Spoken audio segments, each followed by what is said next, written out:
Chapitre 20. La petite voiture.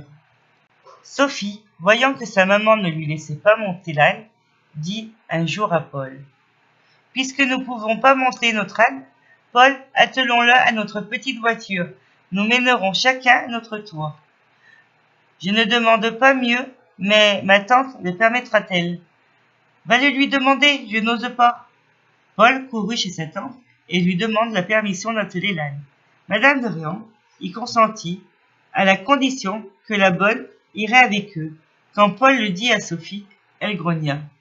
« C'est ennuyeux d'avoir ma bonne, dit-elle. Elle a toujours peur de tout. Elle ne nous laissera pas aller au galop. »« Oh, mais il ne faut pas aller au galop. Tu sais que ma tante le défend. » Sophie ne répondit pas et bouda pendant que Paul courait chercher la bonne et faire atteler l'âne. Une demi-heure après, l'âne était à la porte avec la voiture. Sophie monta dedans, toujours boudant. Elle fut maussade pendant toute la promenade, malgré les efforts du pauvre Paul pour la rendre gaie et aimable. Enfin, il lui dit: « Ah, tu m'ennuies avec tes airs maussades. Je m'en vais à la maison. Cela m'ennuie de parler tout seul, de jouer seul et de regarder ta figure boudeuse. » Et Paul dirigea l'âne du côté de la maison.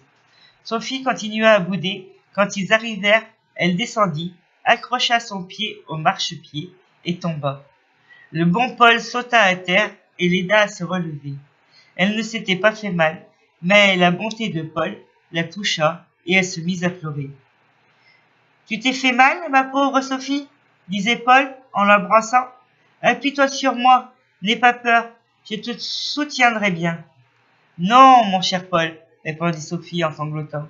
« Je ne me suis pas fait mal, je pleure de repentir. Je pleure parce que j'ai été méchante pour toi et qui est toujours si bon pour moi. Il ne faut pas pleurer pour cela, ma pauvre Sophie. Je n'ai pas de mérite à être bon pour toi, parce que je t'aime et qu'en te faisant plaisir, je me fais plaisir à moi-même. » Sophie se jeta au cou de Paul et l'embrassa, en pleurant plus fort. Paul ne savait plus comment la consoler. Enfin, il lui dit: « Écoute, Sophie, si tu pleures toujours, je vais pleurer aussi. Cela me fait de la peine de te voir du chagrin. » Sophie essuya ses larmes et lui promit en pleurant toujours de ne plus pleurer.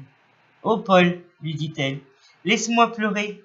Cela fait du bien, je sens que je deviens meilleure. » Mais quand elle vit que les yeux de Paul commencèrent aussi à se mouiller de larmes, elle sécha les siennes et elle reprit un visage riant.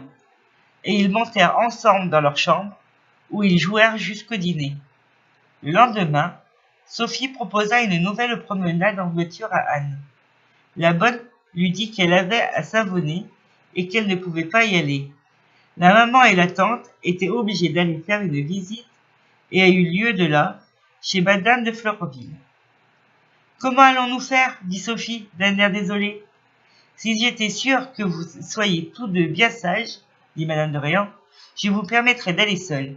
Mais toi, Sophie, tu as toujours des idées si singulières que j'ai peur d'un accident causé par une idée. »« Oh non, maman, soyez tranquille, je n'aurai pas d'idée, je vous assure. Laissez-moi aller seule, tous les deux, l'âne est si doux. » L'âne est doux quand on ne le tourmente pas, mais si tu le mets à le piquer, comme tu as fait l'autre jour, il fera calbuter la voiture. Oh, ma tante, Sophie ne recommencera pas, ni moi non plus, car j'ai mérité d'être grondée autant qu'elle, puisque j'ai l'idée à percer son soulier avec l'épingle. Voyons, je veux bien vous laisser aller seule, mais ne sortez pas du jardin. N'allez pas sur la grande route et n'allez pas trop vite. « Merci maman, merci ma tante » s'écrièrent les enfants. Et ils coururent à l'écurie pour atteler leur âne. Quand il fut prêt, ils virent arriver les deux petits garçons du fermier qui revenaient de l'école. « Vous allez promener en voiture, monsieur ?» dit l'aîné, qui s'appelait André. « Oui, veux-tu venir avec nous ? » ?»« Oh, je ne peux laisser mon frère, monsieur. »« Eh bien, emmène ton frère avec toi. »« Je veux bien, mamselle, merci bien. » »« Voyons, qui est-ce qui monte sur le siège pour mener ? » ?»« Si tu veux commencer, voilà le fouet. »« Non, j'ai mieux mené plus tard, quand l'âne sera un peu fatigué. » et moins vif. Les enfants montèrent tous les quatre dans la voiture et ils se promenèrent pendant 2 heures, tantôt au pas, tantôt au trot. Ils menaient chacun à leur tour, mais l'âne commençait à se fatiguer. Il ne sentait pas beaucoup le petit fouet avec lequel les enfants le tapaient de sorte qu'il ralentissait de plus en plus mal. Malgré les coups de fouet et les donc de Sophie qui menaient. « Ah, mademoiselle, si vous voulez le faire marcher, je vais vous avoir une branche debout. En tapant avec, il marchera bien sûr. »« C'est une bonne idée cela. Nous allons le faire marcher. C'est paresseux, dit Sophie. » Elle arrêta, André descendit et elle a cassé une branche de houx qui était au bord du chemin. « Prends garde, Sophie, dit Paul. Tu sais que ma tante a défendu de piquer l'âne. Tu crois que le houx va le piquer comme l'épingle de l'autre jour?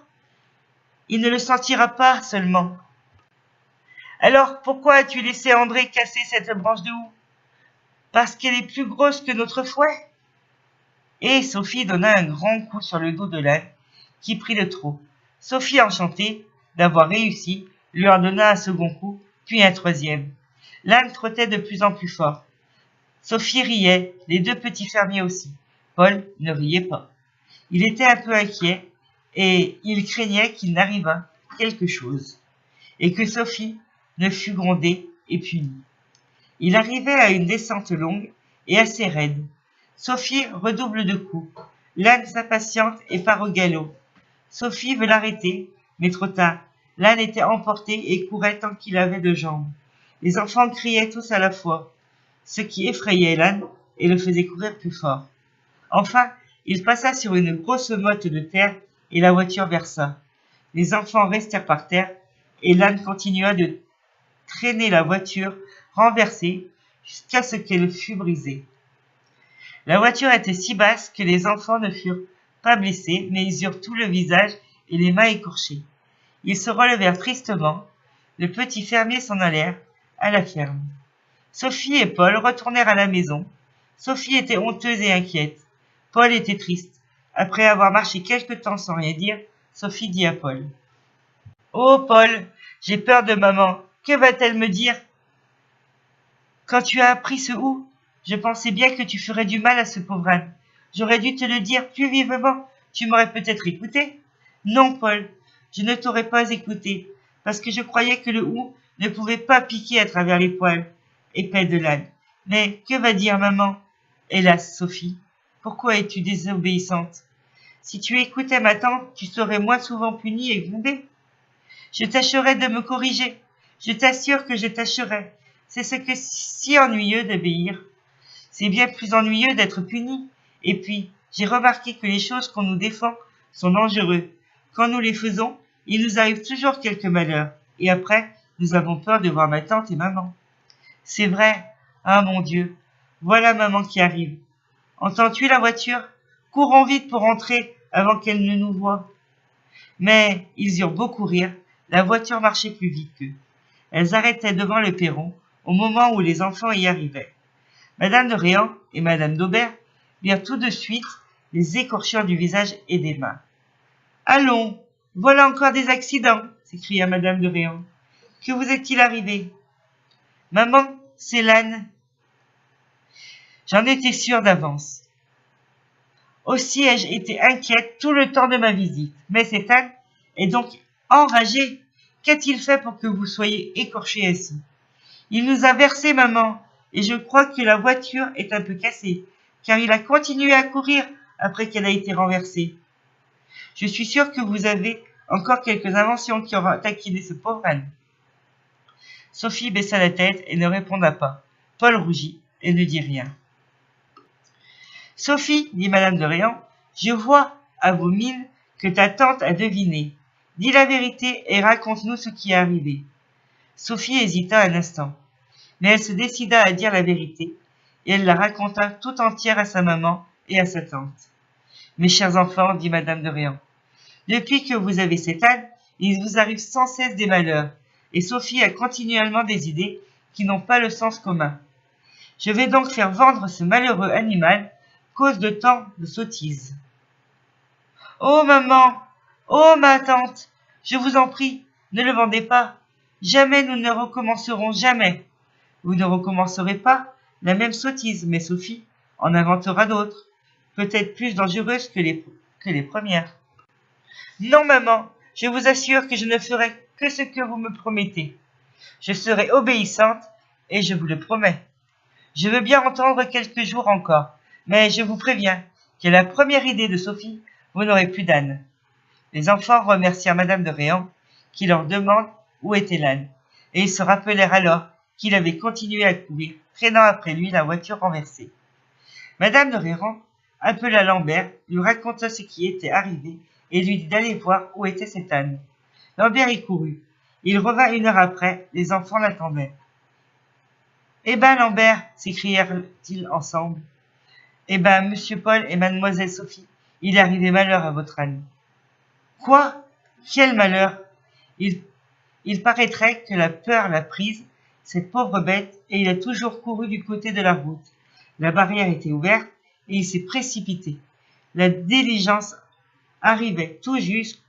Comme il traversait la grande route, le conducteur n'a pas pu arrêter à temps ses chevaux, qui ont culbuté l'âne et la voiture, et ils ont piétonné dessus. Ils sont tombés, et ils ont failli faire renverser la diligence. Quand on les a relevés et dételés, l'âne était écrasé mort. Il remuait pas plus qu'une pierre. Au cri que poussèrent les enfants, les mamans et tous les domestiques accoururent. Lambert raconta de nouveau le malheur arrivé au pauvre âne, et les mamans amenèrent Sophie et Paul pour tâcher de les consoler. Mais ils eurent de la peine. Tant il était affligé, Sophie se reprochait d'avoir été cause de la mort de son âne. Paul se rapprochait d'avoir laissé faire Sophie. La journée s'acheva. Fort tristement. Longtemps après, Sophie pleurait quand elle voyait un âne qui ressemblait au sien. Elle n'en voulut plus avoir, et elle fit bien, car sa maman ne voulait plus lui en donner.